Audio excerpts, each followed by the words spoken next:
Do you recognize the man in this photograph? It's a handsome mug on that fella, to be sure. Is he a film star? What does this false nose mean to you? No, you're a clown. Does this tissue mean anything to you? No, boss. Does this security pass mean anything to you?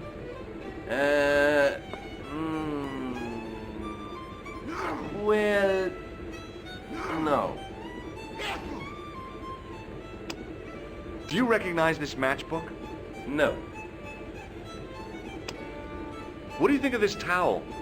Now, there's a fine piece of cloth if ever I did see one. Such craft must surely come from linen cupboards of the Vatican itself. What do you make of this tool? It's for lifting manhole covers.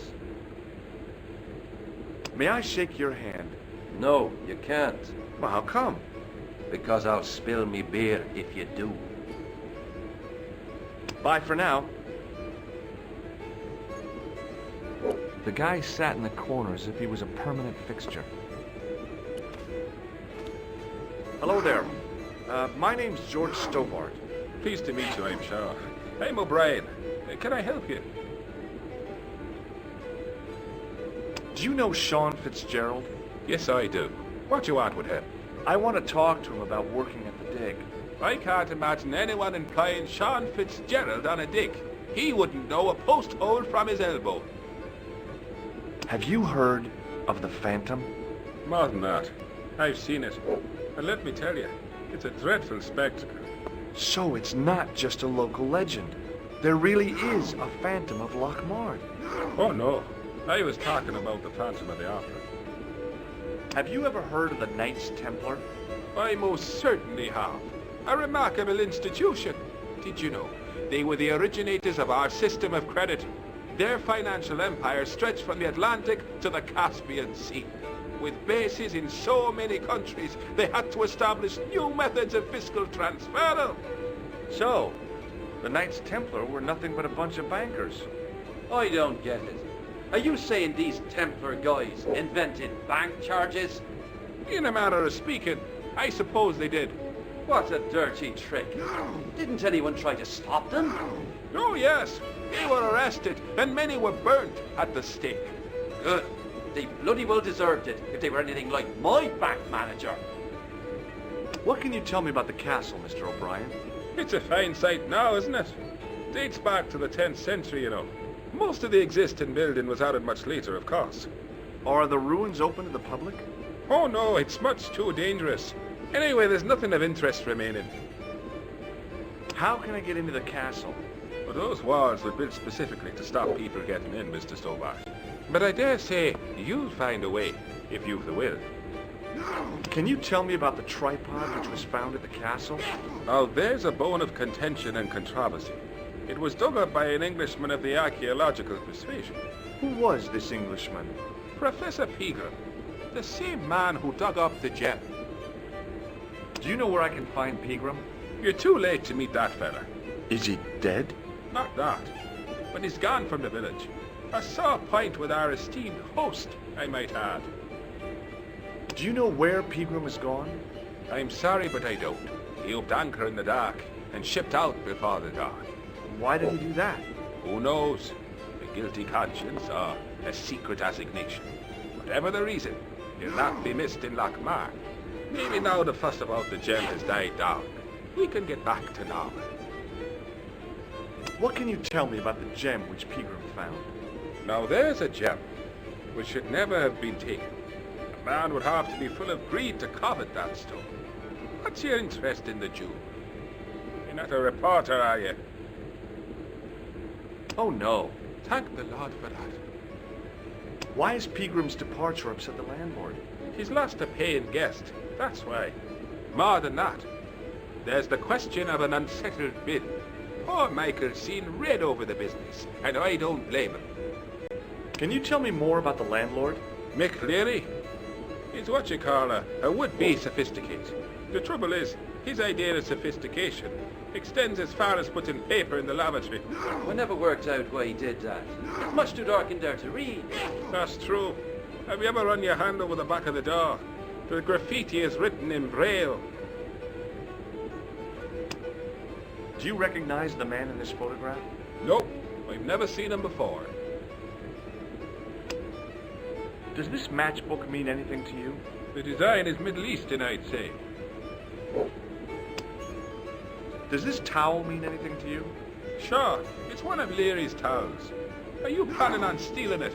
Just borrowing it, if you must know. Does this tool mean anything to you? I'd say it was for lifting manhole covers. What can you tell me about this ID pass? Gruber Electronics.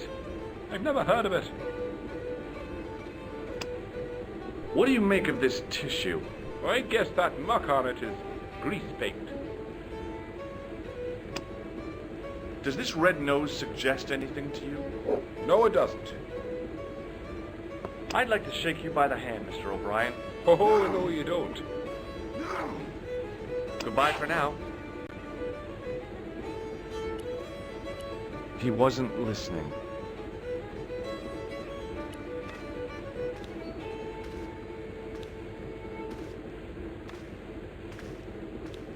Mr. Fitzgerald? Doyle told me you definitely worked at the dig. He's seen you there. You might as well admit it. I knew this would happen. I knew I'd get caught. I need to talk to Professor Pegram, if he's still alive. What do you mean? Is he in danger? Yeah, you too, if I'm right. You're not from the Social Security. Hell no. What makes you think that? Well, I was claiming benefit at the same time I was working for Pegram. I'm not in a position to make judgments, Sean. That's between you and your conscience. All I want is to talk to Pegram about the gem. But he's not here. I know that. But he left that package with you, didn't he? So where did Pegram go? I don't know. I swear it. He came to see me early this morning. Said he was leaving. He asked me to give this package to a guy called Marquet. Show me what's in the package, Sean. I can't do that. Why not? I promised the professor. So what? You didn't have any qualms about your benefit scam. So where's the harm in taking a peek inside Pegram's package? You don't know these people. I can't. I don't dare. This is your last chance to show me the package, Fitzgerald. I've been patient with you, but now it's time to kick ass. But he'll kill me. Who will? The man from Paris. Jack Marquet. Pegram told me if I gave him the package unopened, I'd hear no more about it. But if I double-crossed Marquet, I'd be dead. I'll deal with Jacques Marquet. Give the package to me. No. Why should I trust you? I don't know who to trust anymore. I wish I'd never even heard of the Lochmarn gem.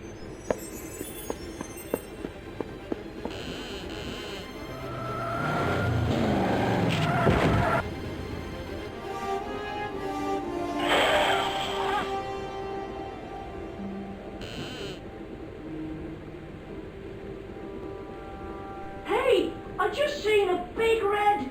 Get out of here, Maguire. Come back when you're old enough. What's the lad howling about? A big red sports car. Sean Fitzgerald's been runned over. Get out! Noisy little tyke. Maybe you should send out some medicinal brandy, Michael. Oh, yes. And who's going to pay for it? Not me. Me too, neither.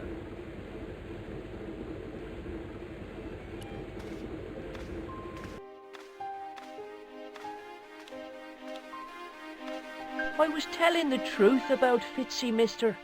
Okay, calm down. Now tell me what happened. I was standing here, minding me own business, when I saw this beautiful red sports car coming up over the hill. Would you look at that, says I, and I going over to take a closer look. Next thing, Fitzy comes tearing out of the pub and nearly knocks me on the ass, but the car just flies at him. It was too fast for poor old Fitzy, and hit him an awful wallop. He goes flying up on top. Jesus, says I. I thought he was a goner. Next thing, the driver hops out, and I couldn't believe my eyes.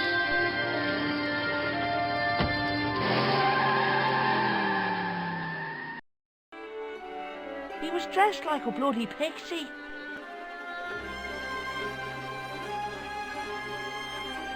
Hey, McGuire, What? did Fitzgerald drop anything when he was hit? I didn't see. It all happened so fast. Maybe the package fell somewhere out of sight. Did this pixie have a scar on his cheek? I couldn't see. He was wearing a stupid mask. Are you a special agent? Sorry to disappoint you, kid, but I'm not. See you later, kid.